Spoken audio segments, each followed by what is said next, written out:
The day I told my daughter how much was in my savings account was the day I stopped sleeping well. It was a Sunday morning, coffee on the table, and one small question. "Mom, how much do you actually have saved?" that I answered in 7 words I can't take back. Many of us learn this the hard way. Having a plan is wisdom. Publicizing the numbers is financial suicide. And I made the same mistake 5 times before I finally understood. Once they know the number, they can't forget. And you'll never spend freely again. If that small twist in your stomach feels familiar, hit like, subscribe, and stay with me. There's a difference between letting your children know you're financially safe and letting them know exactly how safe. The first is reassurance. The second is information they can use. And once they have it, the conversation about your money never really ends. It just keeps changing shape. Let me tell you about someone I know. Her name is Eleanor. She's 78, widowed, and she made the mistake of being honest at the wrong dinner table. It was Thanksgiving 3 years ago. Her son was talking about how hard things had been at work, how tuition was crushing them, how the house needed a new roof. Eleanor was trying to comfort him. So when he said, half joking, "Mom, you must have a nice nest egg by now," she answered him. She told him the number, not a range, the exact number. 3 months later he came back, not for Christmas, for a conversation. He sat at her kitchen table and said the words that still haunt her. "Mom, you're not even using it. Why don't you lend me 40,000? I'll pay you back. It's safer with me than sitting in that account." He said it kindly. He said it like it made sense. And she couldn't say no, because the number she had already given him made it impossible to claim she didn't have it. That is what happens. The day you say the figure out loud, that money stops being yours in the only place that matters, in your child's mind. It becomes shared property. It becomes available. It becomes something they are already spending in their imagination, even when they don't mean to. They love you. That is not the issue. The issue is that human beings cannot unknow a number. I know what you're thinking. They have a right to know what's there for the future. They don't. They have a right to know there's a plan. There is a difference. A plan means I have arranged for what comes after me. A balance means I have given you a target. And here is the question I want you to sit with for a moment. Are they truly respecting your independence, or just calculating their inheritance early? It is not unkind to ask yourself that. It is not paranoid. It is the same instinct that kept you safe at 25, at 40, at 60. The instinct does not retire just because you did. When my own daughter asked me a question like this, I gave her the answer I now give to anyone. I have what I need. That's all anyone needs to know. She didn't push, because there was nothing to push against. A number invites negotiation. A boundary doesn't. Your savings isn't a secret. It's a boundary. And boundaries don't need explanations. If you've been asked this question by your own children, comment yes below. I want to know I'm not the only one who answered before she thought it through. Now, let's talk about something even more dangerous than your savings, something they ask about more often, and something almost no one warns you about. There is a particular kind of question that sounds like care, but works like math. How much do you get from Social Security, Mom? How much is your pension? Are you set every month?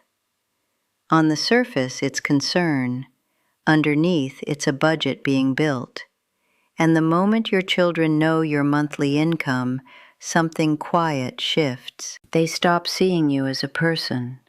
They start seeing you as a line item. A friend of mine told me about this. Her name is Dorothy. She's 74, a retired teacher, and she lives in a small condo in Ohio.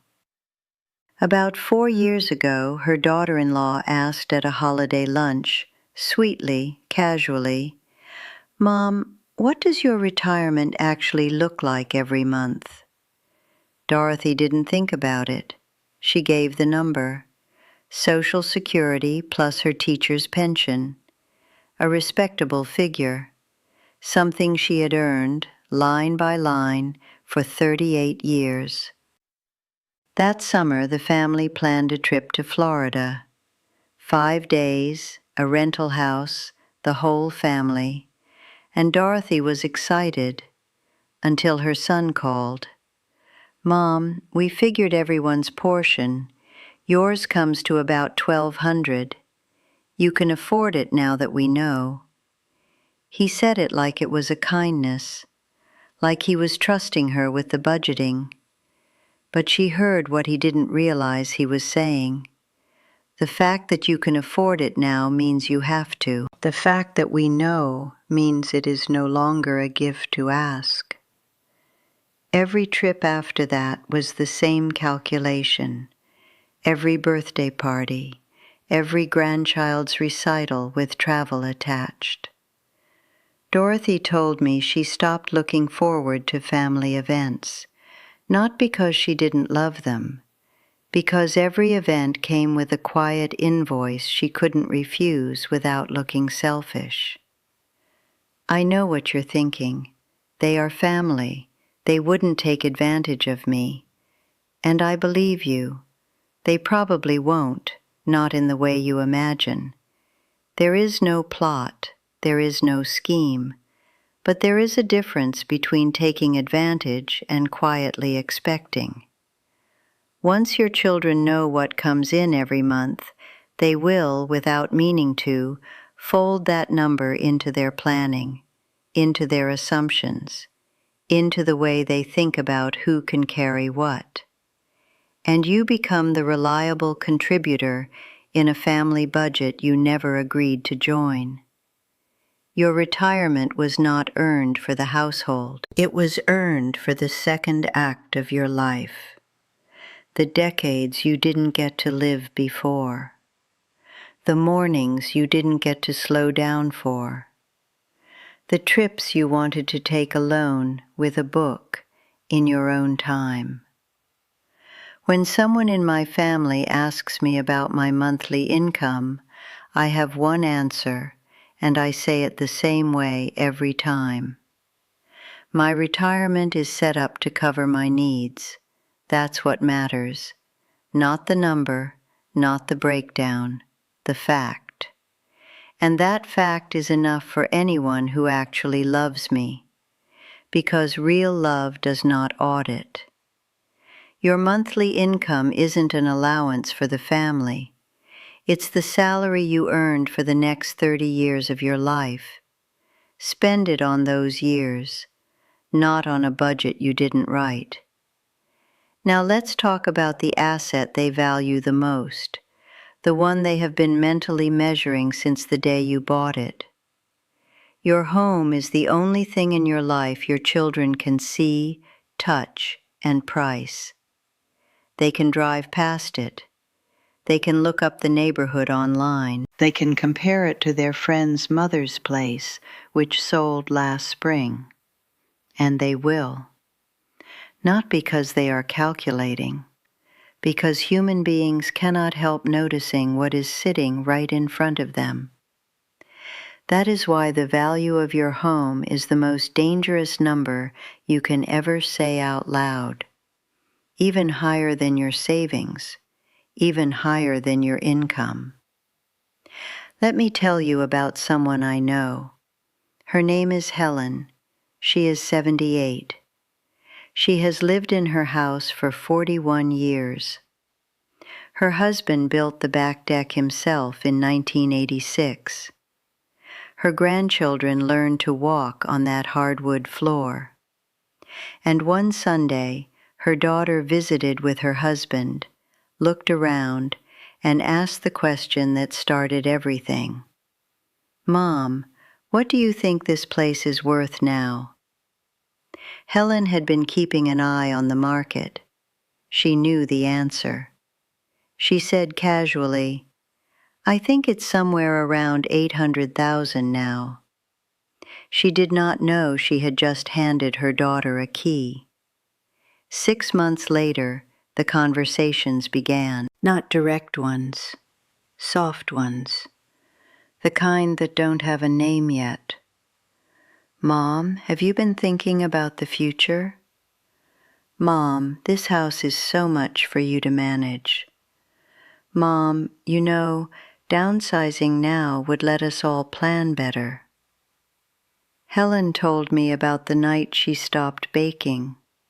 She had been making her grandmother's apple pie. Her daughter walked into the kitchen and said lovingly, almost sadly, "Mom, this house is too big for you." Helen put the pie down and never made it again, not in that kitchen, because that night, for the first time in 41 years, she felt like a guest in her own home. That is what a number does. It turns walls into wealth. It turns memories into market value. It turns the place you raised your family into a problem that needs to be solved. Let me ask you something. When did wanting to stay in your own home become a problem to be solved? When did the kitchen you cooked 1,000 meals in become too big? When did the bedroom you slept in beside your husband become a luxury you don't deserve? It didn't. Not until someone said the price out loud. I know what you're thinking. But what if I really do need to downsize one day? Then that's your decision, your timeline, your conversation with yourself, and maybe with one trusted person who is not going to inherit a thing. Not a family meeting, not a dinner table debate, not a soft suggestion that turns into a plan you didn't make. When anyone asks me what my home is worth, I say the same thing. It's worth what it's worth. I'm not selling, so it doesn't matter.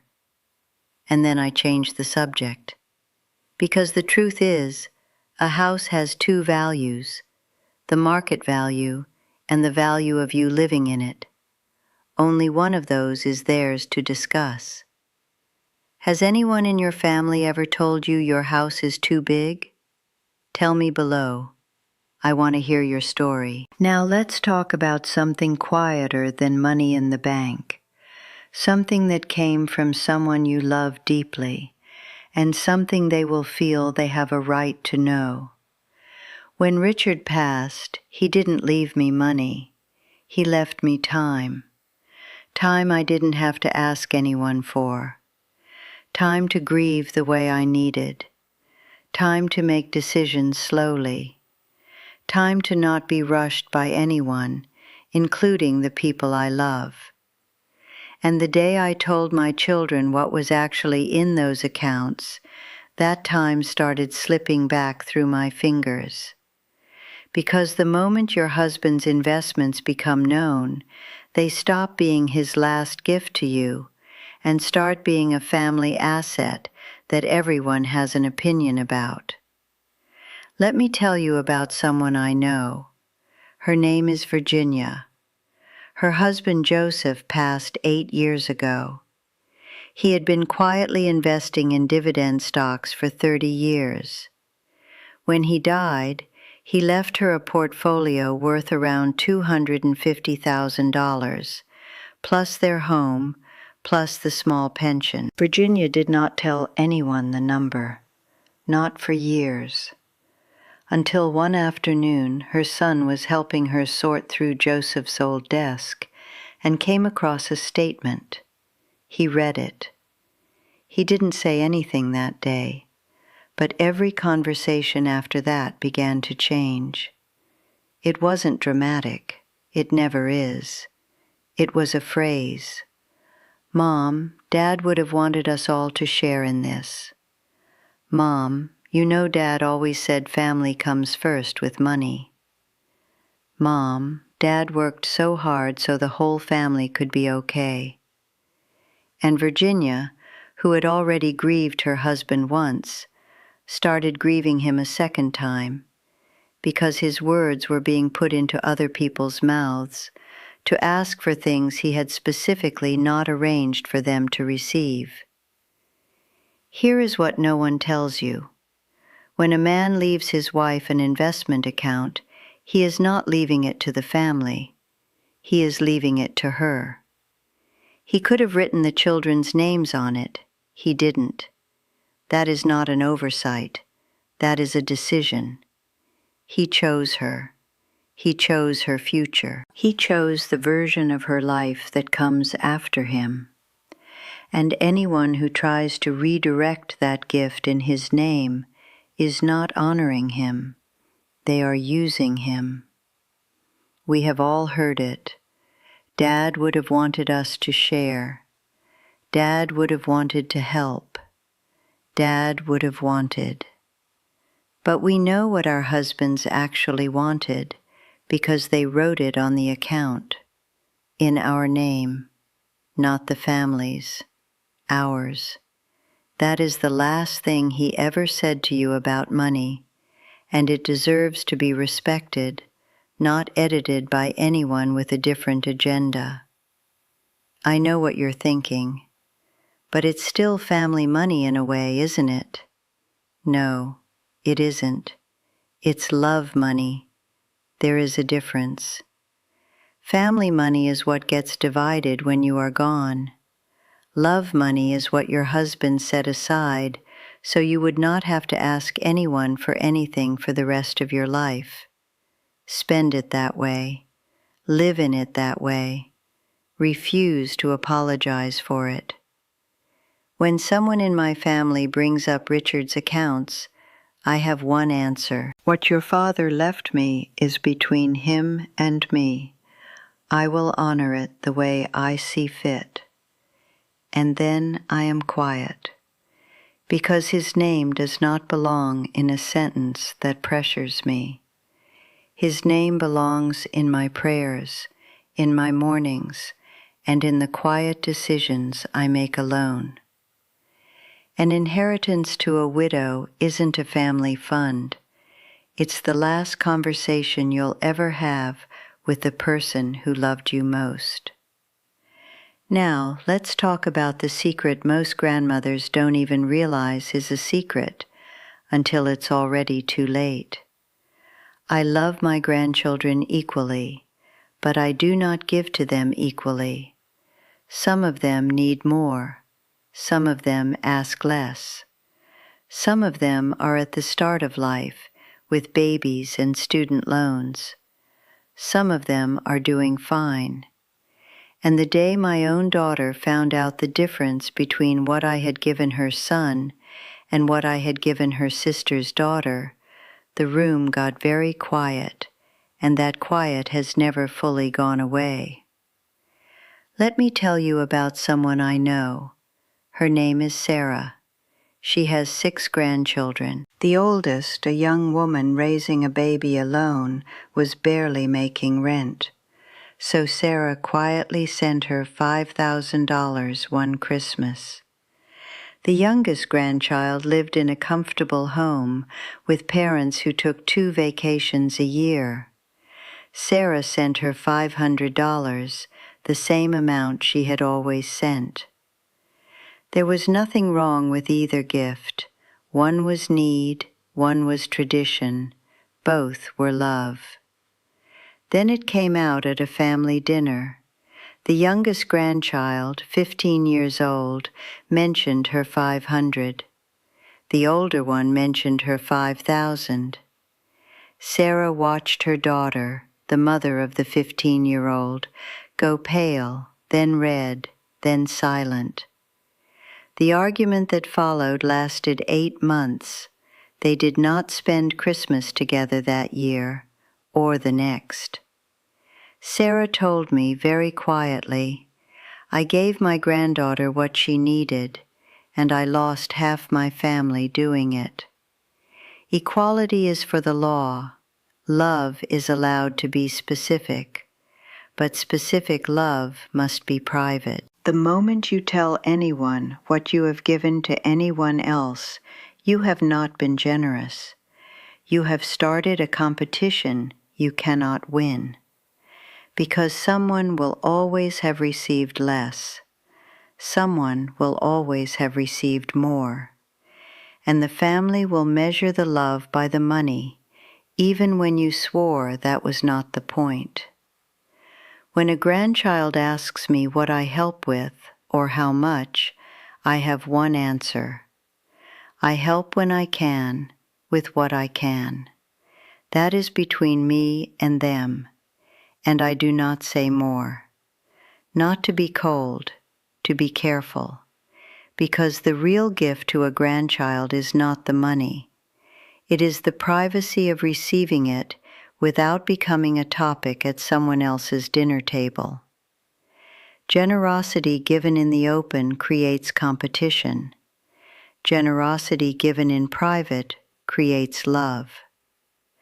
This morning I made coffee in my own kitchen, in my own house, with no one asking me how much it cost, no one auditing my month, no one pricing my walls, no one putting their father's words in their mouth, no one comparing what they got to what their cousin got.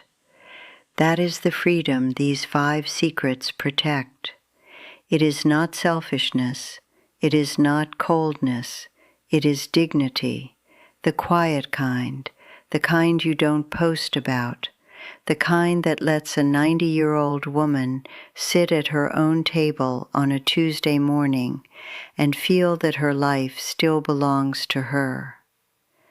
A plan is what your children deserve. The numbers are what your peace deserves. There is no contradiction in giving them one and keeping the other. There never was. Your money isn't a story for the family table. It's the quiet ground you stand on. Protect that ground.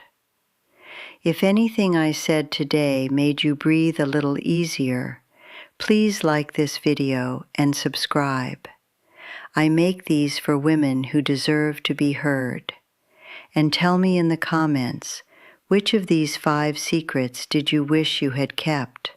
I read every one. Stay well, stay free, and stay quiet about the things that keep you that way.